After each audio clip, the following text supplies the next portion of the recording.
Minneapolis, Minnesota, a city still healing from years of unrest, protest, and painful reckonings about justice and power. Another life was lost here. Her name was Renee Nicole Good, a 37-year-old mother of three, a Minneapolis local known for her compassion and her community work. Friends called her steady, kind, the sort of person who showed up when others needed help. Tonight, candles burn across cities in her name. People who never knew her feel the weight of what happened. Another name, another story, another family left behind. It started as part of an ICE enforcement operation sweeping through Minneapolis and St. Paul. Federal agents say they were pursuing targets related to immigration enforcement, though neighbors say the streets felt like a lockdown. Renee, a U.S. citizen, was reportedly observing the operation, part of a loose network of locals monitoring ICE activity. But what happened next has sparked a firestorm of conflicting stories. According to Homeland Security, Renee refused to exit her vehicle and attempted to use it as a weapon. They say the agent fired in self-defense, that she posed an imminent threat. But video footage and eyewitnesses tell a different story. The SUV was not speeding forward. It was stationary or perhaps reversing when agents approached. Then a sudden burst of noise. 3 gunshots tearing through the driver's side window. Renee was shot at the scene, just blocks away from where George Floyd died and a few miles away from where Dante Wright died. After she was shot, Renee Good was taken to the Hennepin County Medical Center in Minneapolis, where she was pronounced dead from her injuries. The FBI initially claimed that ICE agents were in danger during the incident, but there's no reliable reporting confirming that agents or bystanders were seriously injured in this specific encounter with Good. The shooter is Jonathan Ross, who is 43 years old, a college graduate who served for Indiana National Guard, and is an Iraq War veteran. He joined ICE in 2015, having worked jobs in the FBI, SWAT, and Border Patrol. He is married to a Filipino wife and attends a Protestant Christian mass every Sunday. He even has kids. He has voted for Trump in past elections and has as well attended MAGA rallies. Jonathan Ross works and lives in Minnesota, living in St. Paul and mostly working in the Minneapolis areas. The official narrative came fast. The Secretary of Homeland Security, Kristi Noem, called it domestic terrorism, but a wave of rebuttals followed just as fast. Local officials, civil rights lawyers, even some federal sources questioning how that conclusion could be reached so quickly. Now, anger runs deep in the Twin Cities. Protesters are calling for accountability, chanting Renee's name in the same streets where people have marched for George Floyd, Dante Wright, and others. Her death has become more than a tragic event. It's a test of whether oversight and truth can survive federal control. Initially, Minnesota's Bureau of Criminal Apprehension was prepared to assist with the investigation. But within days, the FBI took full control, barring state investigators from the scene and even removing their access to evidence. The U.S. Attorney's Office said the FBI alone would lead the inquiry. The decision angered many. Hennepin County Attorney Mary Moriarty and Attorney General Keith Ellison both objected, saying Minnesota deserves a role in finding out what happened in its own soil. Meanwhile, the FBI's tight grip means local investigators can't review case materials or interview witnesses through official channels. It's prompted accusations that transparency and public trust are already compromised. While agencies battle over jurisdiction, Renee's family is left to pick up the pieces. Her wife has spoken publicly, describing Renee as steadfast, gentle, and deeply connected to her community. Her children, already grieving the loss of their father in 2023, now face a future without either parent. She as well has two older kids, ages 14 and 12. She divorced 2 times, and the two oldest kids live with that first ex-husband. The other ex-husband is the one who died. This deceased ex-husband, his name Timmy Ray Macklin Jr. He was an Air Force veteran and stand-up comedian. Him and Renee were known for having a podcast together. He died May 25th, 2023. The family never shared how he died. However, he did suffer from PTSD. Therefore, this was most likely a suicide because he was at a relatively young age, 36 years old. Renee even attended his funeral at the Hillside Chapel in Oregon City, Oregon. After that memorial service, she witnessed the burial at the Willamette National Cemetery, not knowing that years later she would be joining him in death. 2023 is a year where several young people committed suicide. As of now, no other divorces have been disclosed, only 2 so far.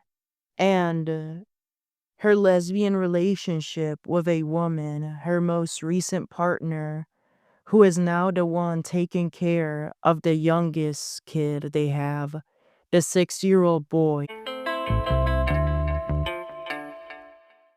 In the video, both Renee and her wife, Becca, are present.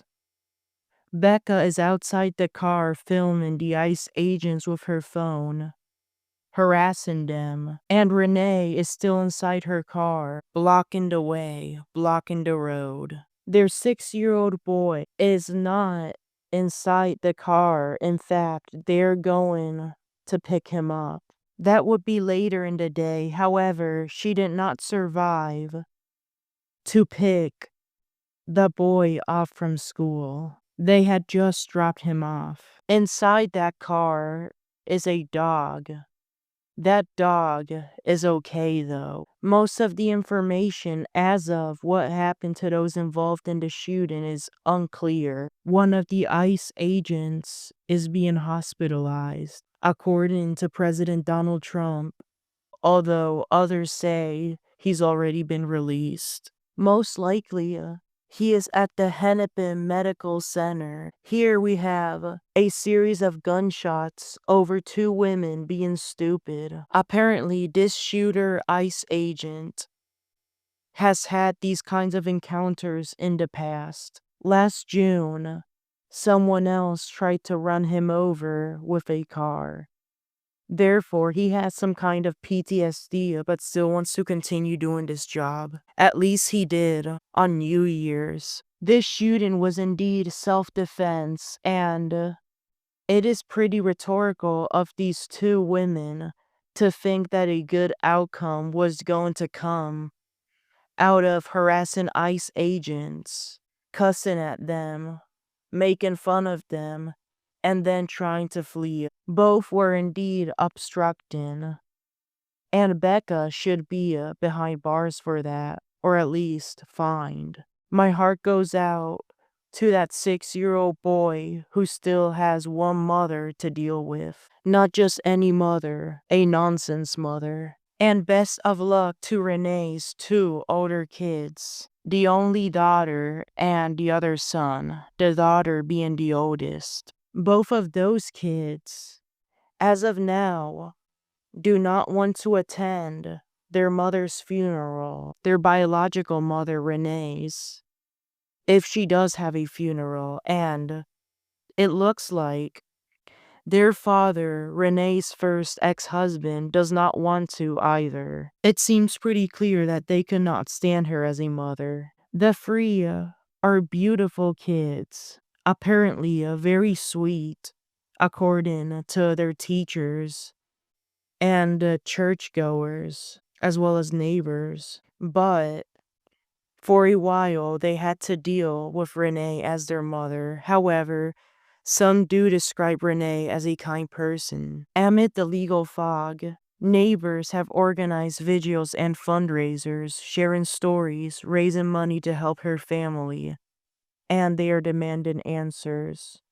More than anything, they want her story not to fade, not to be lost in bureaucratic shuffle. Several funeral processions have been held in memory of Renee Good throughout the country, the main one being in Minneapolis.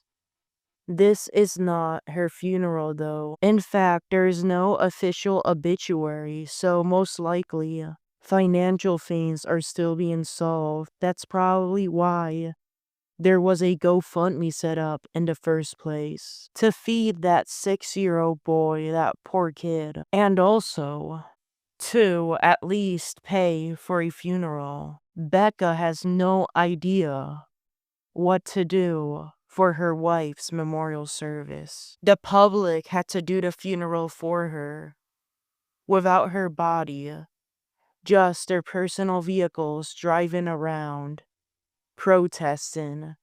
They call it funeral procession, but it's basically just a big protest in the streets. They even set up their own obituary on Everlove, but since it's not an official obituary by the family, the website has taken it down. If you're unaware, if you don't get a funeral package with an obituary for one of your deceased family members, you could sign up on the Everlove website and write your own. Who decide what justice looks like when the federal government investigates itself?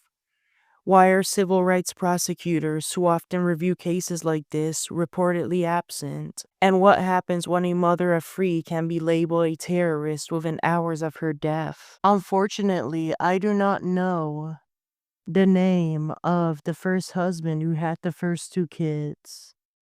He's been hiding. However, if I find out that information, I will post it on the socials of Strawberry Inc. or I'll get someone to post it for me. Depends on how tight I am. However, it looks like when this other husband, Timmy, died, the second husband, Renee and him were in the process of getting divorced. This was that second divorce, which was not officially complete, but it looks like the paperwork was pending, which is why she did not make it in the obituary. However, she did pay her respects to him when he passed away. The father of Timmy is planning on traveling to Minnesota to pick up his 6-year-old grandson from this crazy Becca woman. That is definitely going to happen since Becca would rather spend her money on other things than raising a kid. And I am happy for this kiddo because of what is about to happen. Apparently, the names of the kids are Sophie, who's the oldest, the daughter from the first marriage, Rory, the boy from the first marriage, and the other boy who is now 6, Emerson. Those are the names of the 3 kids. Sophia recently turned about 15 or 16, one of those ages, and Rory about 13 recently.